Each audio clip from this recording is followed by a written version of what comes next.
You're listening to Managing Leadership Anxiety, Yours and Theirs, a podcast offered in partnership with Missio Alliance.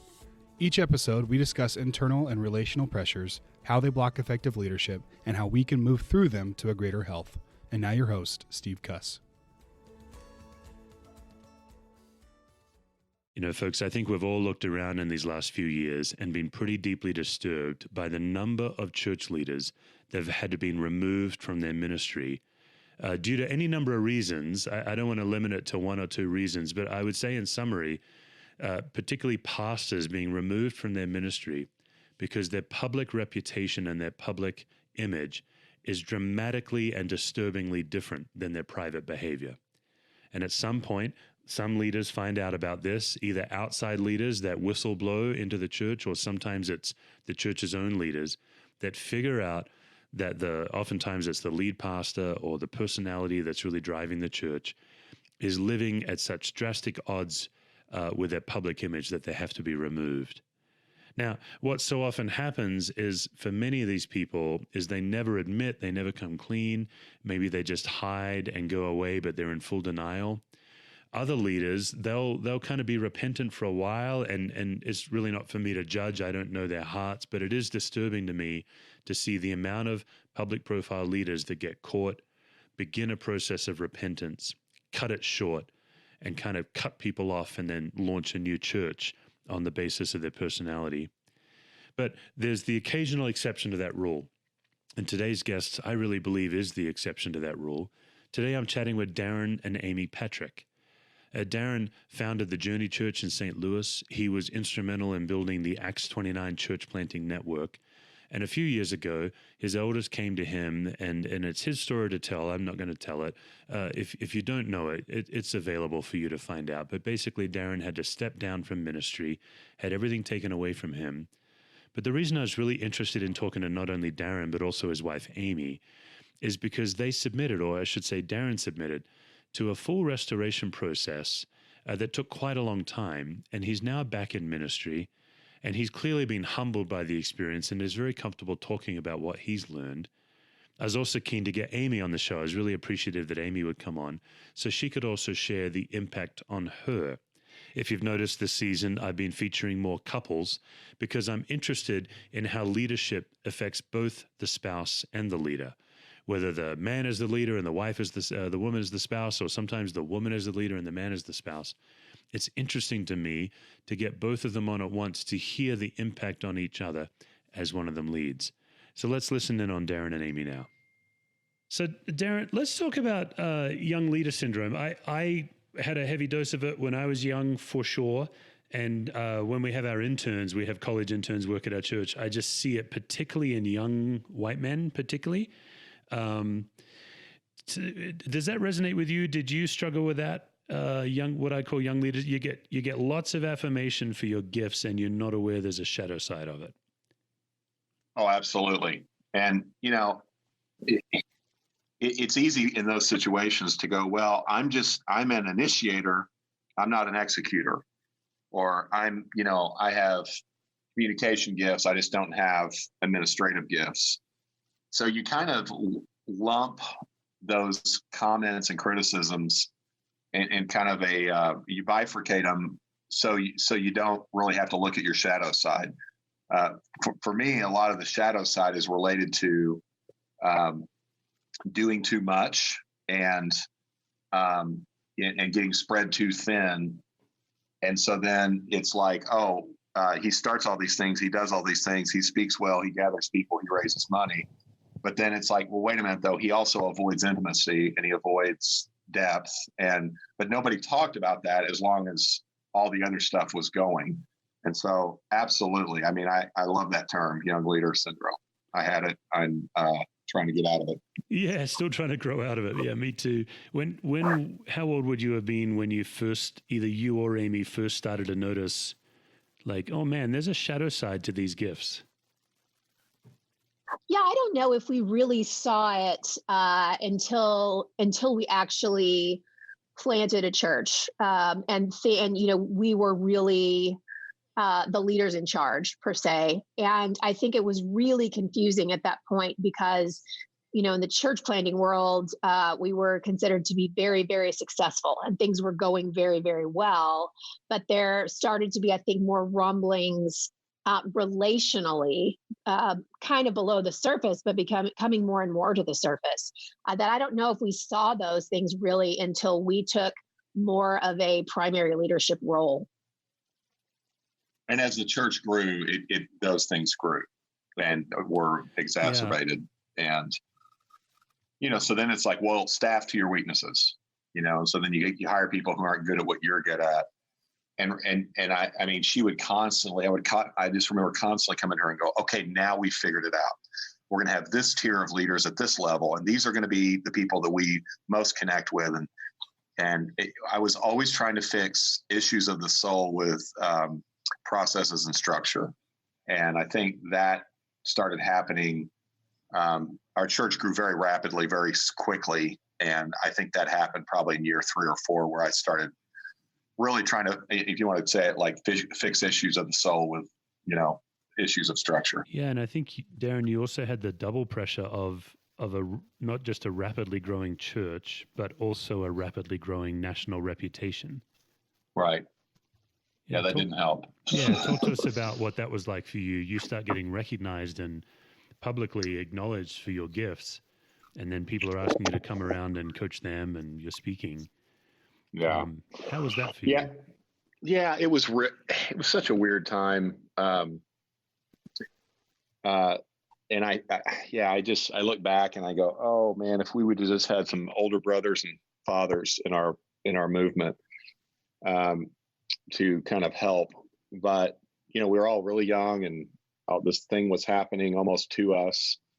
But it was very confusing. I mean, it's like, okay, so I'm the expert now. I've been doing this like 3 years, but I'm the expert, right? And then the other side is, when I traveled, I was the rock star, where increasingly when I'm home, I'm the idiot, because I don't know how to, lead this thing. I don't know how to, people are getting wounded because we don't have good processes and care and development. And so it's like the road and kind of that whole world became a way to hide from really my own sanctification and the process of development that I think if I would have stayed home more and not had all that recognition, I would have been forced to deal with it.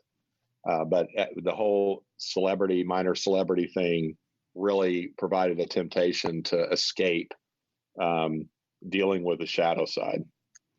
Yeah, I've heard you talk about the danger of entitlement when you're paid to travel and consult. Even in the church world, there's a whole entitlement thing that jumps in. Can you talk to us about that?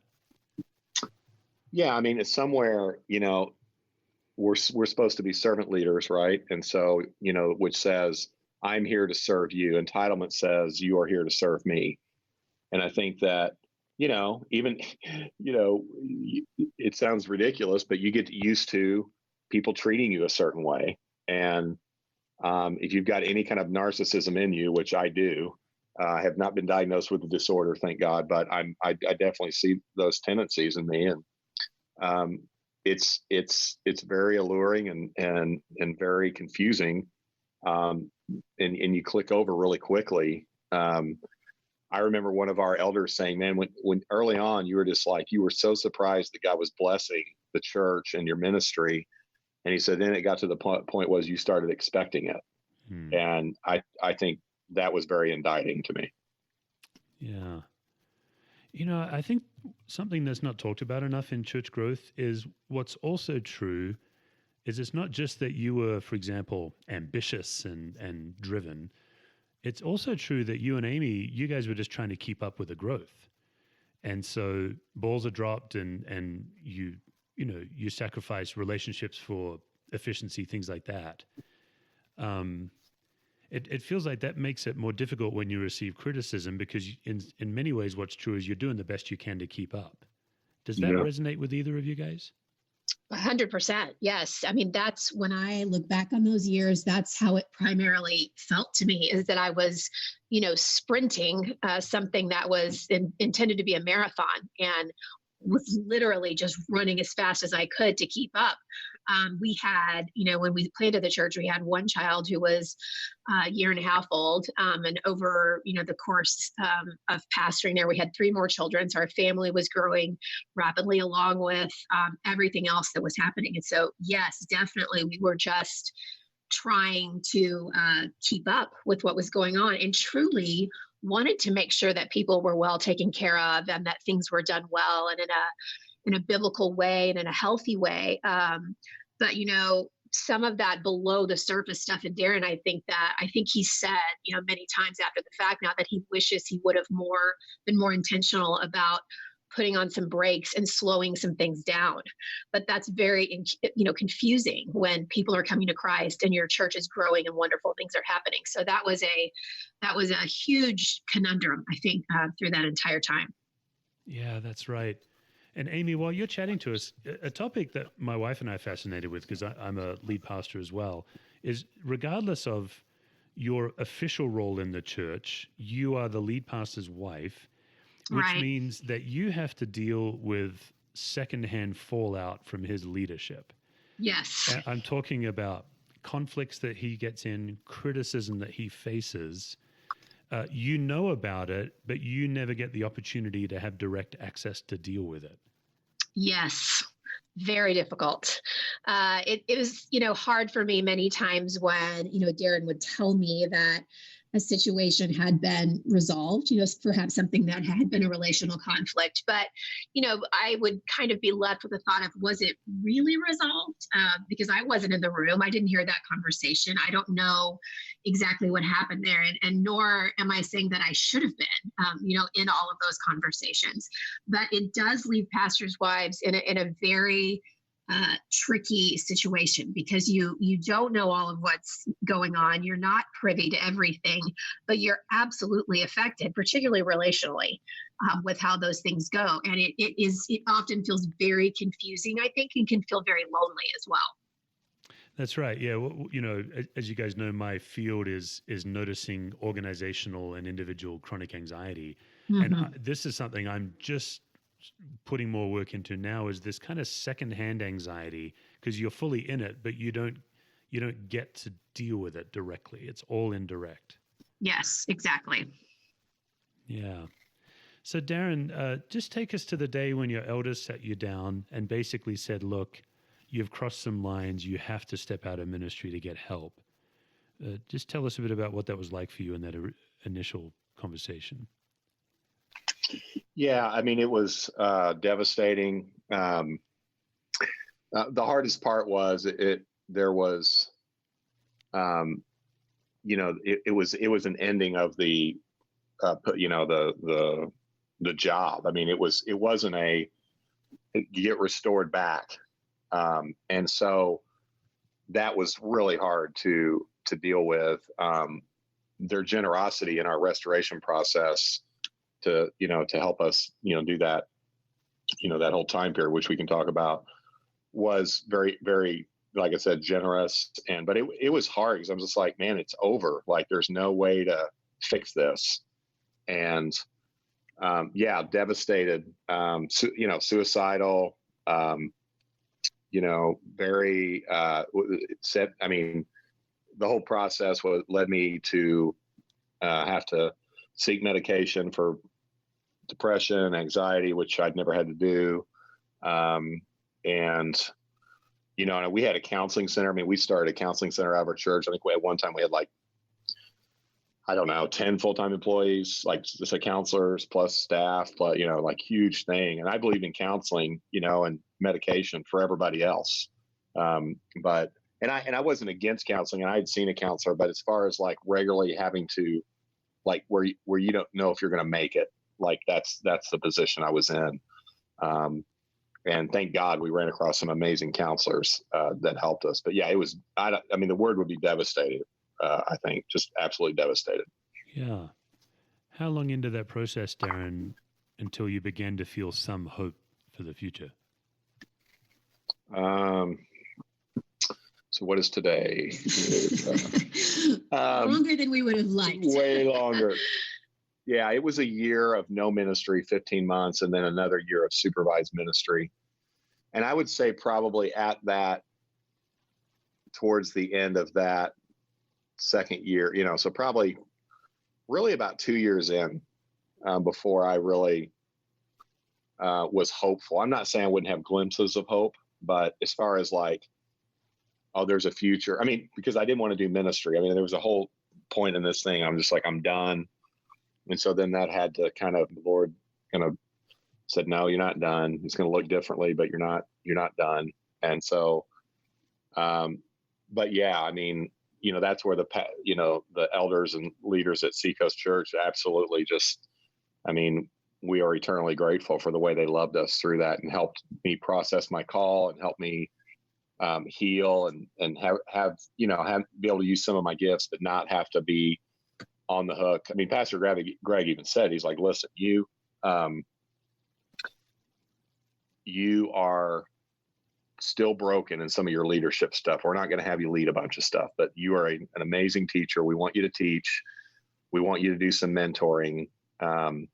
But we need you to heal a little bit, which was wonderful advice.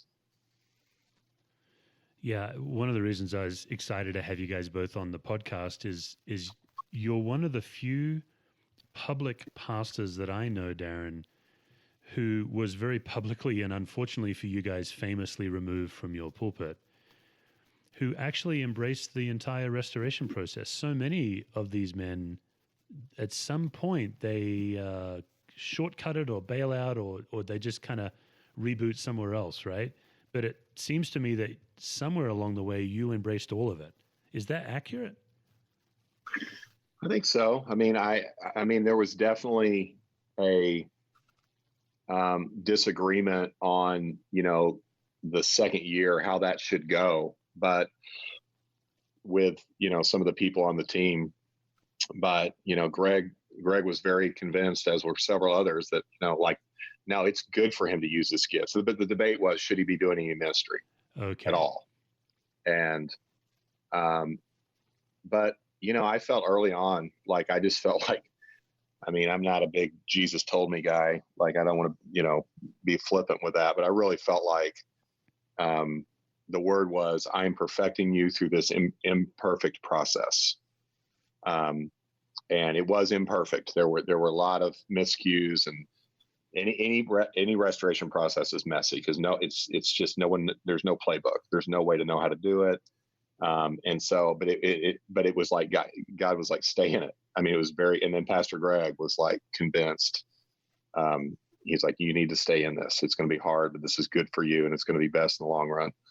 So yeah, I'm grateful. I'm grateful for all the counselors, the Rich Plass and Jim Cofield and at Crosspoint Ministries, and Rick Pierce at Heart Strong, and Ben. I mean, we just so many people that just came alongside us and helped me finish. And I think as of May of 2019, I was able to be released from that process, and I'm grateful. I think that, when we talk about the process, I think Darrin knew, and I knew that the point of this process was really for Darrin to deal with this deep heart stuff, some of these wounds that had never been healed, some of the emotional issues that he did not understand about himself, that there was some really deep work to do in him just as a person and as a Christian. That was really the focus of the process. And we were very fortunate, to be paired up with some professionals who really knew how to lead us into that and to get to some of those deeper heart issues that were going to be relevant, in his life personally, in our marriage, and in whatever he was doing with his life, regardless ministry or not. So I think, that was a focus from the beginning. Well, and what I'm also hearing, just as I'm listening to you guys talk this through, is, Darrin, it sounds like you were given the gift of being unconditionally loved. And what I run into with pastors is that's a rare gift for us. We're good at telling others about the grace of God, but I just don't know that we believe Paul when he talks about God's power being made perfect in our weakness. I think we're all trying to graduate from that so God's power can be made perfect through our gifts. But just hearing you name some names of these were all men that you named, it just sounds like you were well loved. Absolutely. Yeah, I mean, and I think, I think of that, 1 John 4:18, perfect love casts out all fear. Yeah. That's what, my whole thing was fear, I avoided fear and I'm good at I'm not risk averse at all. I'm good at taking chances. But the anxiety and fear just gripped me. And I absolutely think that, God's love expressed through these people, carried us and helped me to go, I never really had a spiritual, and part of it is I repelled older men at times with my arrogance. But part of it is we had some guy, we didn't have a lot of these kind of people around, in a church plant there weren't just a lot of spiritual fathers around. Yeah. I'd never really experienced that before. I didn't have an earthly father who was a Christian or he was abusive. And then I've got a string of pastors that I have served under that, or ministry leaders that really weren't that nurturing and loving. And then a lot of guys who would use me for my gifts. So that was my track record. And then to find these guys who were not impressed by me in the best sense of that word. Yeah. And yet said, hey, there's more for you to do. Like we got to get you back healthy. And I think that combination of just they were not infatuated at all with me or my gifts, but they were absolutely committed to me and my family, and they absolutely believed in my future. I think that combination was huge. Yeah. Well, we've really learned that the relational aspect of healing is a big deal. I think God is our healer, obviously, but we're healed in those kinds of healthy, unconditionally loving relationships. And we've definitely seen that as part of this. No, I totally agree. People talk all the time about God being the healer, but he sure seems to use skin. Like skin Yes. seems to be a big deal in the healing. Yes. Yeah. Aimee, I just want to name that Darrin coming home from that meeting and being fired and you learning about it. I just want to name the very understated reality that had to be a horrific time. Yes. What I'm interested in is, what was it like for you when Darrin started dipping his toes back into ministry? I would imagine that would have been also a scary time. Could you talk us through that? Sure. Yes. Well, I am more cautious than Darrin is in general. So I think that was definitely in play, that I was certainly very cautious and wanted to take my time and, make sure about kind of moving back into these scenarios. But I also think I've had to learn that, there will always be people who are skeptical of, is he really healthy? Is he really okay? And there will be some that, some just because they don't have proximity to him really, and we're not involved in his process, which everyone can't be, will never be convinced. So there's been an acceptance of that for me that has been important to understand and embrace. And just to know that we're probably not going to, move into ministry situations where there won't be any pushback or where everything will be all clear. There will be questions at times. And that's just part of the reality that I've had to accept in that, which has been new. But there's also a grace in that to know that we are different than we were before. He is for sure different, and there are still things to learn. But that we can move forward with healthy people and do ministry in healthier ways than we have before. But yeah, I've definitely, I've always wanted only to do what God has called me to do in my life since I was a teenager. And so none of that has changed. But I think there's a more realistic, less idealistic element to the way that I view ministry and life and ministry now than there was before, which I actually think is healthier than it was before.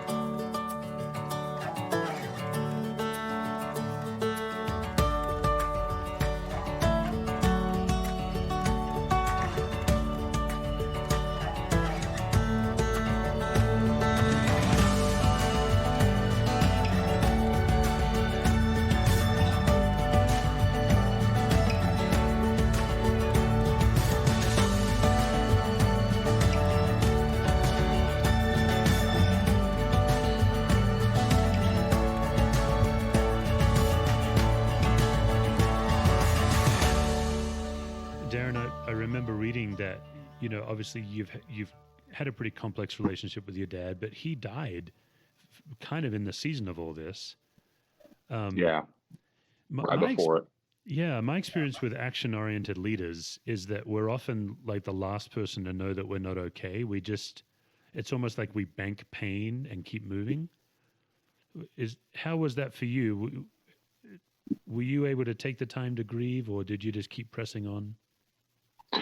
Yeah, it's interesting. I was the last to know. I mean, the leaders around us were, throwing flags on the field, and I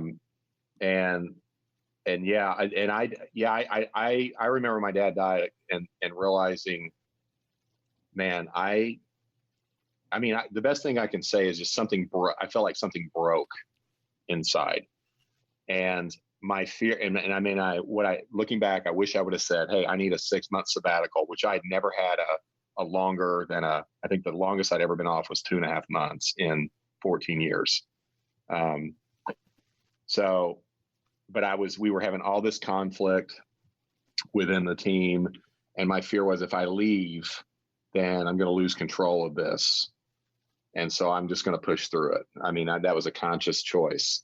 But I remember initially, I'm like, I need some time off. I mean, this is like something's going on here in me that I'm not accustomed to.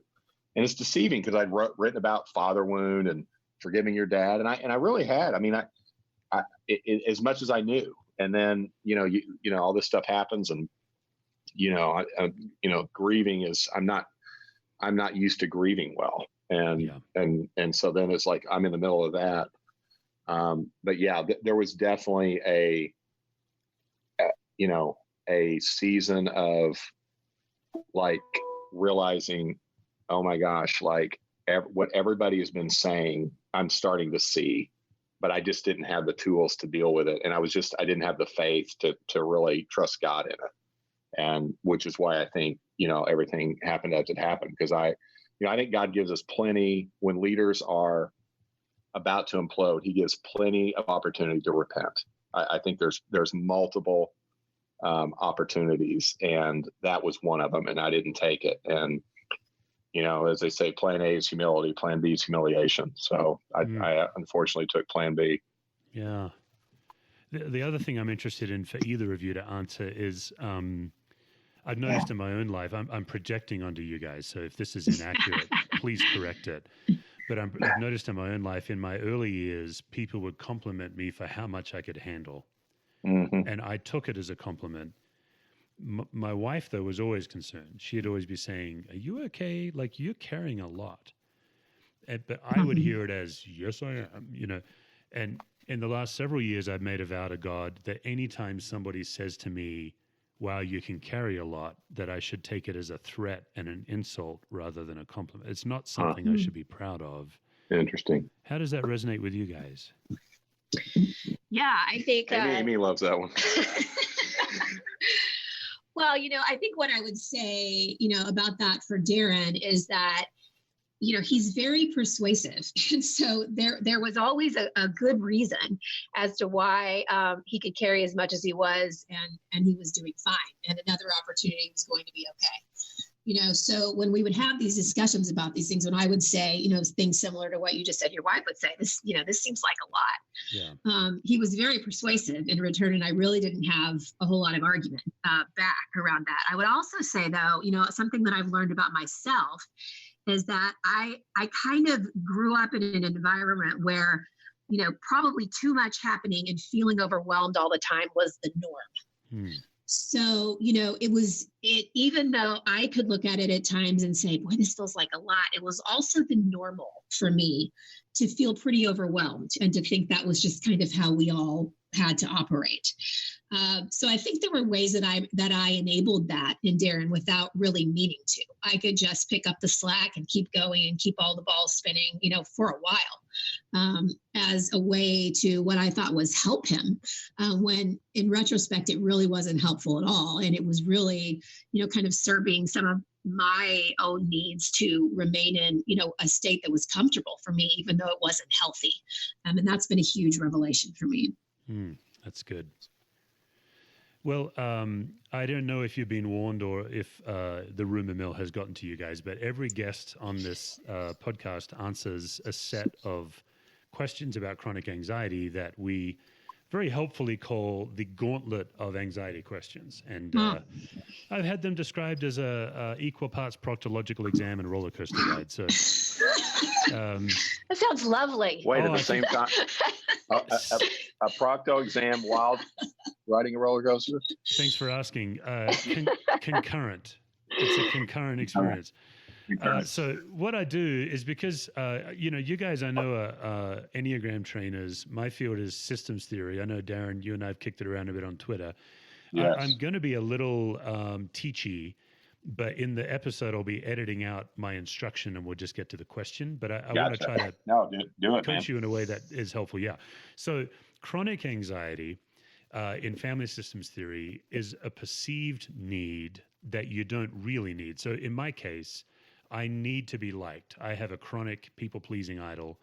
And if I think somebody doesn't like me, I get very anxious. But my body actually doesn't know the difference between when I'm under real threat, like when I jog across a rattlesnake, versus when I'm under perceived threat.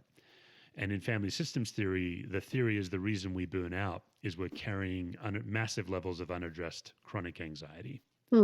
So if that makes sense to you guys, yes. What I'd like you both to answer is, what's helpful for people is to diagnose, where does anxiety start in your body? Does it start in a spinning mind, a racing heart, or a tightening gut? What would each of you answer if anxiety for you begins in a spinning mind, a racing heart, or a tightening gut? For me, it would be a spinning mind. Yeah, for sure. All right. How about you, Aimee? I think it's the tightening gut for me. I definitely notice physical symptoms as the most pervasive when it comes to anxiety and the most problematic. Yeah. And then so for you, Darrin, is it like you believe the lie that you can think your way to peace, for example? Oh, yeah. Yeah. Yeah, if I can just figure it out. I mean, that's really, and yeah, if I just give me a minute and let me do my, strategy, connection, networking, problem solving, all that. Yeah, it's all in my head. All right. The second question is, are you guys able to name something that you believe you need that you don't really need? Like in my case, the need to be liked, or something that generates anxiety for me is I need to be understood. So if somebody misattributes my motives, it's very hard for me. And then I do weird things. I try to meet with them more often, or I try to use more words for them to understand. Either of you able to name at least one thing that you think you need that you don't really need? Yeah, I mean, there's a couple. One for me would be respect. It's funny when you say the like thing for you, that you really want to be liked. I mean, I don't. This is hard to answer because it's like, on the Enneagram 3, non-resourceful, dark side, shadow side. I don't care if people like me, but I want people to respect me. Yeah. Like, I want to be liked. I think everybody wants to be liked, but my primary motivation is I don't care if you want to sit with me. I just want you to know that I sit at the cool kids table. Yeah. So I think it's that respect. What would you say? Yeah, I would name a couple. I would say one is a certain amount of peace in circumstances that isn't always realistic or possible. I often feel like I need that in order to actually be peaceful myself. And the second one I would say is a certain level of productivity, of being able to get things done, cross things off the list, feel like I've accomplished them, not for the same kind of wanting to achieve that Darrin has, but just feeling like I'm able to keep the ball rolling. Those two things for me are both things that I don't really have to have, but I love the way you said it. I really feel like they are needs. Yeah, that's right. When you don't get them, you get anxious in your body. Yeah. Yes. And Aimee, what would you identify for your Enneagram number? I'm a Yeah, 9 primarily on the that's the Enneagram. piece Yeah. you're answering. Yeah. Yes. Okay. Yes. Another thing, family systems, in fact, it was revolutionary when the founder of systems theory introduced this idea. But in the Bible, I think the idea is represented with the sins of the father being passed to the third and fourth generation. In systems theory, the idea is that generational traits are handed down generation to generation. Some of those traits are very positive, some are very detrimental. Would each of you, being willing to name a trait, you can choose a positive trait or a detrimental trait that has been handed down through your family?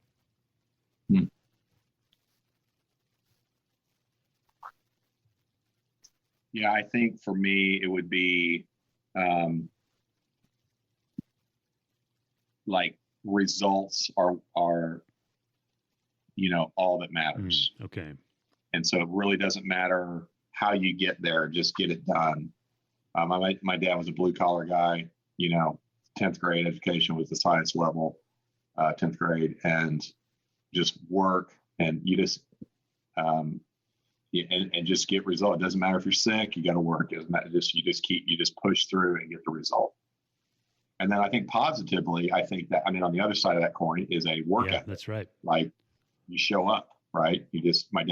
I remember my dad stepped on a 16 penny nail, went through his foot, somehow didn't break. Well, I don't know what happened. And I remember watching him have my mom pull that nail out of it was through his boot into his foot, pull it out with pliers, and him immediately go back to work. Walk right out and go right back to work. That I'll never forget. Well, and that's probably also one of the traits that was a gift in church planning, because you talk about a work ethic and getting something off the ground. Yeah. Aimee, how about you? Yeah, I think in my family, I can trace back a lot of unhealed trauma, and the effects of that trauma kind of coming down through the family line. I think there's a sense of, hopelessness in that there are things that we don't get over. And I would agree with that in a sense of there are things that we certainly don't forget or that we won't completely see, healing for in this lifetime, but just kind of a pervasive sense of hopelessness, I think, due to unhealed trauma, I think that has come down through my family that has been very difficult. On the other hand, on the positive side, there is a real persistence and perseverance and sticking through difficult circumstances that I am very grateful for. So I think that's probably the flip side to a lot of that trauma as well. We do survive things that we don't want to survive and keep going. Tenacity. But yes, for sure. But I think it's a two-sided coin. Yeah. Oh, really good. Thank you. Another side of family systems theory I found extremely helpful is it teaches you how to notice anxiety in a group. The theory is that anxiety is always contagious. People catch it the way you catch a cold. In fact, the most anxious person in any group has the most power unless there's a non-anxious leader in the room. Where have you seen that at play? It's a great question. Yeah, in various, for, this is recent, this is also past, meaning, this is kind of my whole, it seems like what people want in a leader is a sense of security and stability. They want to be challenged a little bit, but they don't. But at the end of the day, that they really, it's kind of what they want their spirituality, and but they also want to kind of hang on to their own idols, and so I see. Hang on just a second. Sorry, let's start over. What was I? We had a child pop in. You're talking about anxiety in the group. That's what you were talking about. Yeah. So I think there's in my experience, people really want stability, clarity, and and a little bit of vision, and what I see with people now, this has been all throughout my, journey as a leader, is that, man, they get really nervous when things aren't stable, clear, and so then they really just, they start talking, they start gossiping, they start questioning, they get suspicious, they get cynical. And in my own experience, because I had fear and a lack of, whatever was going on in me, fear and, sadness that I wasn't dealing with, I was anxious. Yeah. And so I feel like for a lot of my leadership life, I have been kind of led around and then I'm putting out fires, trying to over meet with people, over functioning, over communicate, or over teach and over and instead of just like, wait a minute, what you need from me is more words. Yeah. That's right. Yeah, that'll solve everything. My words. Good. You guys are doing great. 2 more questions. I believe you're going to make it. Great. How do you each know when the other is not well? Well, these are good questions. Well, I mean, would you like me to start? Yeah, I think you should. I would, Darrin, when he is struggling, I would say, or we can call it not well, or I would say even when Darrin doesn't know what to do, he starts becoming overly concerned about getting things done. Are we moving forward? Are we making progress? Is he having influence? He gets very active and has a very difficult time resting. Now, this is much better than it used to be because he's learned a lot about that himself. And I would say when he is really unwell, he gets lethargic and checked out. But usually what happens first is sort of a hyperactive functioning or trying to sort of solve his inner turmoil through accomplishment. Yeah, that's good. Mm-hmm. Yeah, and I think for Aimee, I mean, it's kind of a couple things. One, she either gets very, I'll just say apathetic about life. It kind of just is not very motivated to do much as far as engaging her life. Just kind of, aimless, maybe the best way to say it. And then the other thing, but kind of on the opposite side, if she gets really efficient and productive, she can really just kind of get checked out relationally because she's getting all this stuff done. And so really those two twin things, like under engagement and over engagement, maybe the best way to say it. I know something's going on when I see good.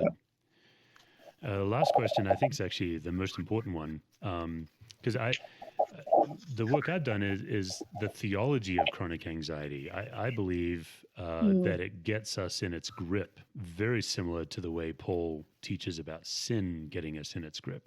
It kind of grabs us, and it takes us away from the gospel of hope and puts us into a room of doom or a corner of doom. And if it's true that chronic anxiety is a spiritual force, then I don't believe you can be filled with anxiety and filled with unconditional love at the same time. I think love actually displaces anxiety. So when in your guys' life do each of you feel most fully loved?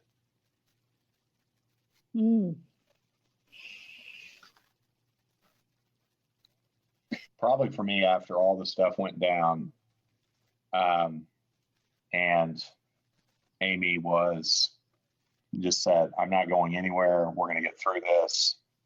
And just was so patient with my anxiety, depression, crazy, thoughts, words, and just that whole time.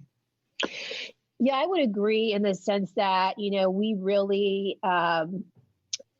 even in the depths of the darkness of a lot of that time, I think Darrin and I really learned to cling to each other and to love each other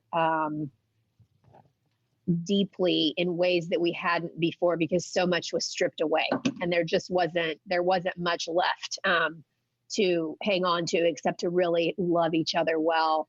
But I would also say that a couple of the counselors that we had in this process were just fatherly and just deeply loving in ways that we really needed. And we felt like we were seen and known and truly loved for where we were, despite all of our mess, the mess that we had made and the mess that we were in. And so I think that what Darrin said is true, and our marriage has been true for each other. But I would say that those men were really, were so loving in such a godly way to us. It was, I don't think I'd experienced anything like that before. It. Great.